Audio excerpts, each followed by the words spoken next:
Good morning mga kababayan. Meron tayong testimonya ng kababayan natin. Maganda rin to. Ito ang sabi niya, na-try ko na po yung lunas. Naging magaan po yung pakiramdam ko.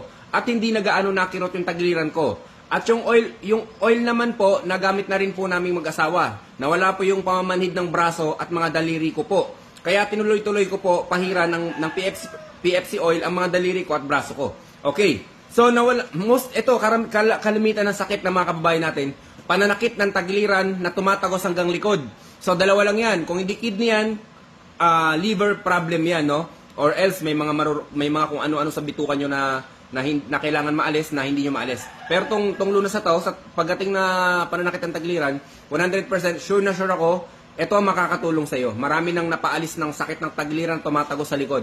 And then yung pamamanhid naman na parang may tumutusok-tusok, tapos yung mga frozen shoulder na hindi maangat. So ito lang ang katapat niyan, tong PFC oil. And then sarap pa ng tulog mo nito.